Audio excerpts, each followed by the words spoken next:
Okay, I'm at the beach, and there's the view. Very pretty.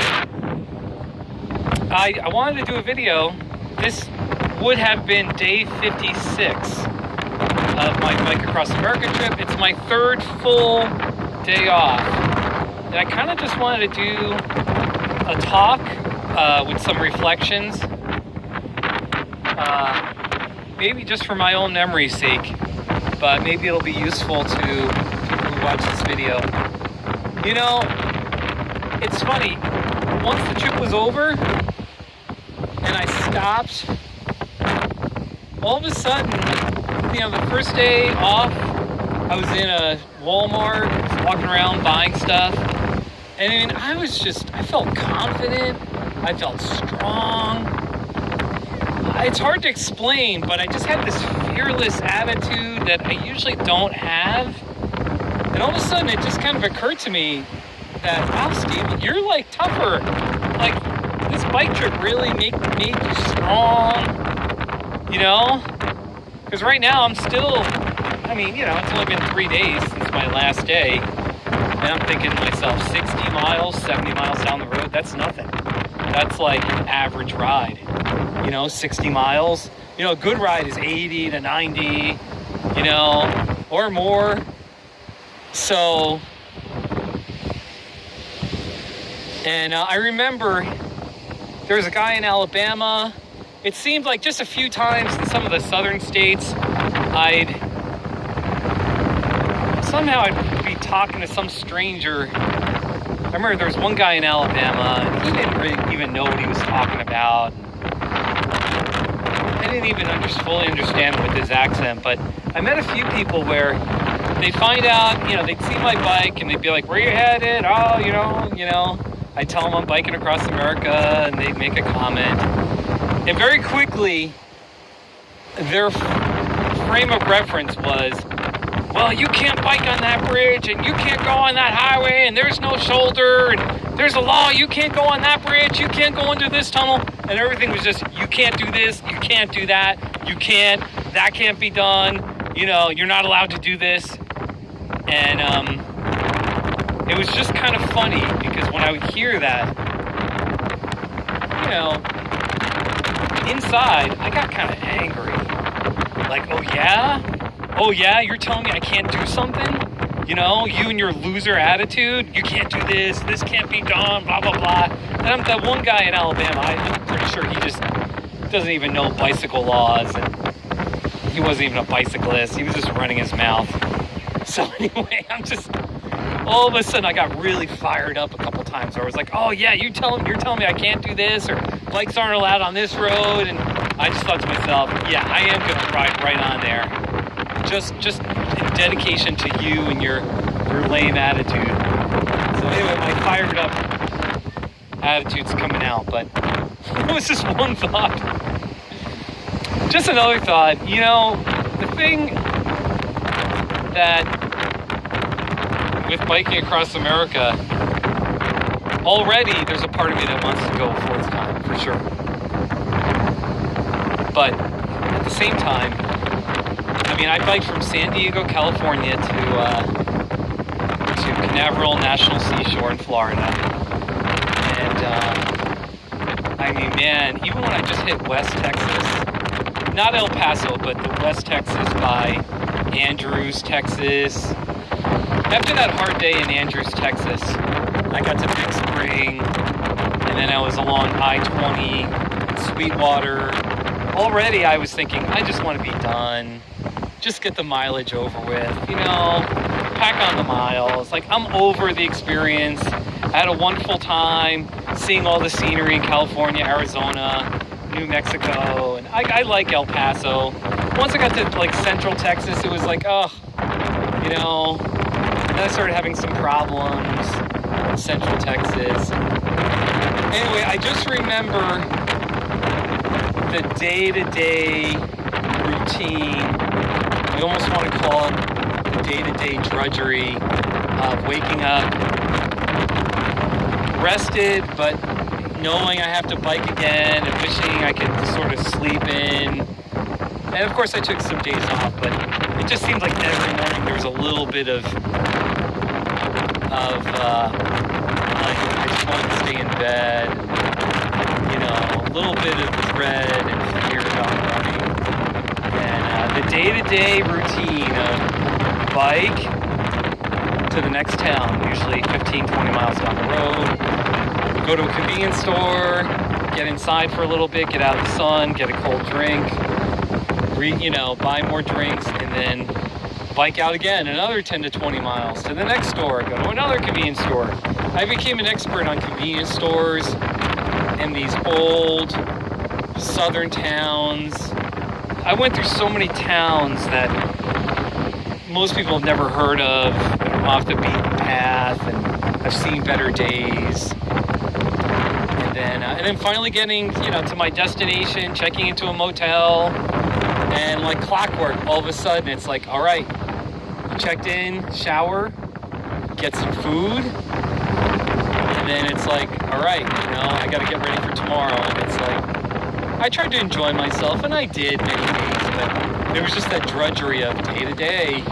Once you check into your motel, it's like, get as much rest as you can. You have to go out, you have to eat, you got to buy whatever Powerades you need for tomorrow, that kind of thing. But it's like, don't waste your time, because there's only 24 hours in a day, and the more time you can be reclining on a bed, in bed, do it, So, and I just remember the dread. It's just, once you're getting into Louisiana, Mississippi, Alabama, and no offense to those areas, but they're not interesting towns, or, there wasn't anything exciting to see. It's a little nicer in California, Arizona, and in my opinion, New Mexico. So, but anyway, so just the day-to-day was kind of tough. And there, even though I'm Steve Groofy, I've got this goofy attitude, I'm optimistic, I'm always making fun videos, and I'm not fake when I do those videos. Like, I just find a way in the moment to have fun. But the reality is, just a lot of the time, it's just hard biking across America. It's long, and it's kind of scary. I was always scared about getting a flat. Would I be able to fix it? Because I'm terrible at fixing flats. And that whole thing, and just the physical demands, and sometimes it's just not fun to be biking when you're on a shoulder and the road is just a little bit bumpy, or there's not a lot of shoulders, so cars are flying by you. You're constantly checking your side view mirror. That causes a lot of stress. So anyway, I guess what I'm trying to say is just a lot of the days, it was just kind of hard, and lonely, and scary, and I kind of wish I could make it. I keep sticking my finger out in front of the camera, but so I remember just thinking many days, I just wish this could be more fun, and I don't know how, and sometimes I just thought, well, maybe if I had a support vehicle and a friend, maybe that would make it more fun. For me, the big thing was always the fear about mechanical problems with the bike, or flats, and just being stuck on the side of the road, and not having a good floor pump, not using that manual pump. So, but then again, I spent many days fearing flats, and they never came after just a couple in New Mexico. One in New Mexico, one in West Texas, and those are really the only two. There was a third where my tire ran out of air, but I had WID's floor pump in Comanche, Texas. So anyway, I'm blabbing. And then, here's the thing. So I had this attitude of, day-to-day routine. Just get it done. This isn't really that much fun. And then all of a sudden around Stark, Lake City, Florida. I don't know, once I kind of crossed into Florida, I knew I was done. I knew I was getting close to being done. I had, 6 or 7 more days, because I had to go the length of the Florida Panhandle and then go a third of the way down the coast. once I got near the end, obviously I got really joyful, proud, just a good pride, like, wow, Steve, you did it. And it felt so good, like this sense of accomplishment. So I guess what I'm trying to say is, even though there were so many days that were hard and boring, and you're just biking from motel to motel, and you're just eating out a lot, and you know, it's still worth it. It's just good for the soul to have done it for yourself. And so, am I open to going a fourth time? I think so. I think so. The time has to be right. The money has to be right. The spiritual part for me, I need to feel like it's the right time to go. That God's led me spiritually to make a decision to go. So anyway, we'll see. We'll see what happens. So, and you know, for me, I will say this as a little piece of advice.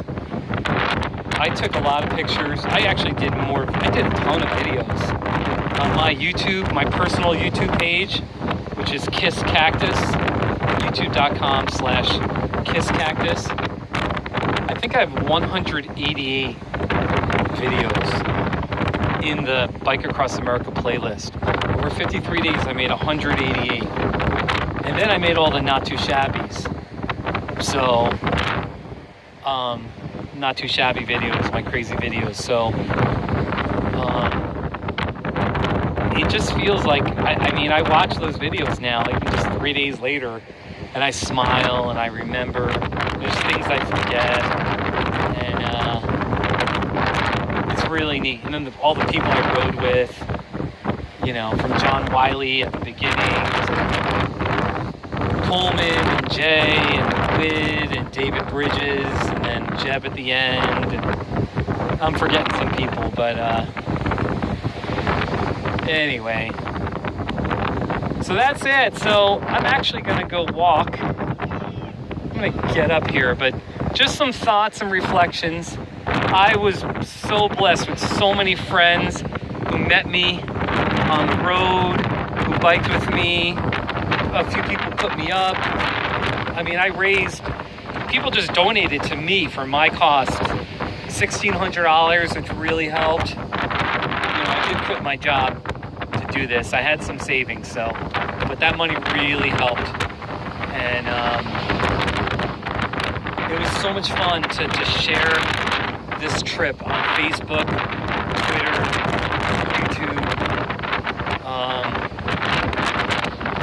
just everything, the pictures, the videos.